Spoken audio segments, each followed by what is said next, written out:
అన్ని ప్రాంతాలు పచ్చగా ఉండాలని కోరుకునే వాళ్ళం తప్ప దిష్టి పెట్టే వాళ్ళం కాదన్నారు పీసీసీ చీఫ్ మహేష్ గౌడ్. పవన్ కళ్యాణ్ వెంటనే తన వ్యాఖ్యలను వెనక్కి తీసుకోవాలని డిమాండ్ చేశారు. ఇప్పటికైనా బాధ్యతారాహిత్యమైన మాటలను మానుకోవాలని సూచించారు. ఇవాళ ఆంధ్రప్రదేశ్ డిప్యూటీ ముఖ్యమంత్రి అనే విషయం మర్చిపోయినట్టున్నారు. ఇంకా సినిమా యాక్టర్ లాగా ఆ రకమైన మాట్లాడు సబబు కాదు. వెనక్కి తీసుకోవాలి మాటలు. తెలంగాణ అనేది తరతరాలుగా ఉన్నటువంటి ఆకాంక్ష సోనియా గాంధీ గారు నెరవేర్చినారు. కోనసీమ పచ్చదనంగా ఉంటే సంతోషం మాకు. తెలంగాణ రాష్ట్రం విడిపోయినప్పుడు కూడా రెండు తెలుగు రాష్ట్రాలు సమానంగా అభివృద్ధి చెందాలని, రెండు తెలుగు రాష్ట్రాలు ఉన్న ప్రజలు భౌగోళికంగా విడిపోయిన మానసికంగా కలిసే ఉండాలని, ఇరువైపున్న తెలుగువారు కలిసి సుఖ సంతోషం ముందుకు పోవాలని కోరుకునేవారు తెలంగాణ వారు. తెలంగాణ దృష్టి పడ్డదని, దిష్టి తగిలిందని మాట్లాడు చాలా తప్పు. కోనసీమ ఎప్పటికి కూడా పచ్చగనుండి కోరుకునే వ్యక్తులం మేము. ఆయన మంత్రి ఏ రాజకీయం కోసం మాట్లాడారో తెలియదు. పవన్ కళ్యాణ్ తెలంగాణ ప్రజలకు వెంటనే సారీ చెప్పాలని డిమాండ్ చేశారు కాంగ్రెస్ ఎమ్మెల్యే బీర్లా ఐలయ్య. లేదంటే ఆయన సినిమాలను తెలంగాణలో ఆడనివ్వబోమన్నారు. నైజాం ప్రాంతంలో సినిమాలు ఆడితేనే వారు హీరోలయ్యారని, ఇప్పుడు ఈ ప్రాంతంపై విషం చిమ్మడం సరికాదన్నారు. నిజంగా కూడా చాలా బాధాకరం. ఈ ప్రాంతంలోనే వాళ్ళ అన్నగారు కానీ వాళ్ళు కానీ వాళ్ళ కుటుంబ సభ్యులు కానీ తెలంగాణ ప్రజలు నైజాం నుంచి ఆదరించారు కాబట్టి మీరు హీరోలుగా చెలమని తెలంగాణ సొత్తును అంతా కూడా దాచుకొని ఇవాళ ఆ రకంగా మాట్లాడడం చాలా దారుణం. ఎమ్మడే తెలంగాణ ప్రజలు క్షమాపణ చెప్పాలి. లేకపోతే తెలంగాణలో పవన్ కళ్యాణ్ గారి సినిమాను కూడా ఆడనీయకుండా తెలంగాణ అన్ని పార్టీలు, తెలంగాణ యువకులు మీకు బుద్ధి చెప్తారు. తక్షణమే తెలంగాణ ప్రజలకు క్షమాపణ చెప్పాలి. కోమసీమ కూడా పచ్చగా ఉండాలని కోరుకునే వాళ్ళం, అన్నదమ్ముల లెక్క కలిసిపోవాలనుకునే వాళ్ళం. కానీ ఈ రకంగా మాట్లాడడం చాలా బాధాకరం.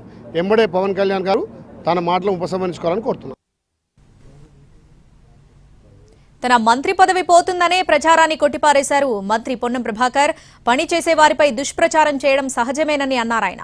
తాను కాంగ్రెస్ బిడ్డనని, హుస్నాబాద్ ప్రజల ఆకాంక్షలను నెరవేర్చేందుకు పనిచేసుకుంటూ పోతానన్నారు.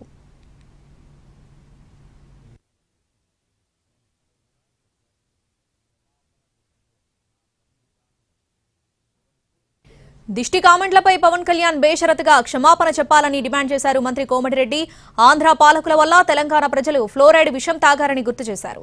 పవన్ కళ్యాణ్ క్షమాపణ చెప్పకపోతే ఇక్కడ ఒక్క సినిమా కూడా ఆడదన్నారు.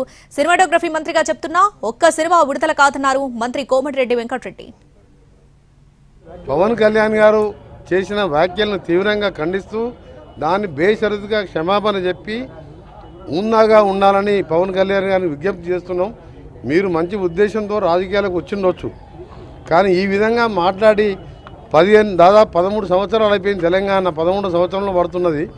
ఈ సమయంలో గత 10 ఏళ్ళు ఉన్న పాలకులు తెలంగాణ పేరు మీద దళితుని పేరు మీద అధికారంలోకి వచ్చిన వాళ్ళేమో 7 లక్షల కోట్లు అప్పు చేసి ఒక ఉద్యోగం ఇవ్వలే, ఒక రేషన్ కార్డు ఇవ్వలే, ఒక ఇల్లు కట్టలే. ఏదో అంతో ఇంతో 2 నెలల రేషన్ కార్డులు, సన్న బియ్యము, మహాలక్ష్మి పథకాలు, ఇందిరమ్మ ఇండ్లు 5 లక్షల దాకా ఇందిరమ్మ ఇండ్లు కట్టుకొని, ఇంకా ప్రాజెక్టులన్నీ కూడా పెండింగ్ ప్రాజెక్టులు 10 ఏళ్ళు కేసీఆర్ గారు పాలమూరు, ఎస్ఎల్పిసి సొరంగం, బ్రాహ్మణవిల్యంల, కల్వకూర్చి అన్ని పెండింగ్ పెట్టిండు. కమిషన్లు వచ్చే ప్రాజెక్టు కట్టిండు, కూలిపోవడం జరిగింది. ఇవన్నీ ఒక లైన్లో పెట్టుకుంటున్నాం మేము, ఇన్వెస్ట్మెంట్ తెచ్చుకుంటూ. ఇప్పుడే దాన్ని మాకు 40,000 కోట్ల బకాయిలు మిగిల్చిపోయింది కేసీఆర్. ఏం మిగిల్చలేదు తెలంగాణ. 7 లక్షల కోట్ల అప్పులు, 40,000 కోట్ల కాంట్రాక్టర్ల అప్పులు, 9,000 కోట్ల ఉద్యోగుల పిఎఫ్ రిటైర్ అయిన వాళ్ళ పెన్షన్లు కూడా మిగిల్చిపోయిండు. ఇవన్నీ తీర్చుకుంటూ ఒక లైన్లో పడుతున్న ఈ సమయంలో మా తెలంగాణను అవమానపరచొద్దని పవన్ కళ్యాణ్ గారు బేషరతుగా క్షమాపణ చెప్పితేనే తెలంగాణ ప్రజలు క్షమిస్తారు. పవన్ కళ్యాణ్ తెలంగాణ ప్రజలకు క్షమాపణ చెప్పాలని కాంగ్రెస్ ఎమ్మెల్సీ బల్మూరి వెంకట్ డిమాండ్ చేశారు. సినిమాలు ఆడినప్పుడు తెలంగాణ అంటే గౌరవమన్న పవన్ కళ్యాణ్ డిప్యూటీ సీఎం కాగానే సోయి లేకుండా మాట్లాడుతున్నాడని ఆయన మండిపడ్డారు. పవన్ కళ్యాణ్ కు సిగ్గుంటే కుటుంబంతో సహా ఆంధ్రాకు వెళ్లిపోవాలని బల్మూరి డిమాండ్ చేశారు. గతంలో సినిమాలు ఆడేటప్పుడు తెలంగాణ రాష్ట్రం అంటే నాకు అపారమైన ప్రేమ ఉంది, అపారమైన గౌరవం ఉందని మాట్లాడిన నువ్వు ఈ రోజు ఆంధ్రప్రదేశ్ కి డిప్యూటీ సీఎం కాగానే మతి స్థిమితం కోల్పోయి నీ స్వార్థ రాజకీయాల కోసం తెలంగాణ రాష్ట్రం గురించి ఈ రకంగా మాట్లాడడం అనేది చాలా బాధాకరము. నువ్వు నిజంగా నీకు సిగ్గుంటే నువ్వు మాట్లాడిన మాటలకి కుటుంబ సమేతంగా తెలంగాణ రాష్ట్రాన్ని విడిచిపెట్టి వెళ్లి ఆంధ్రప్రదేశ్ లోనే ఉండు.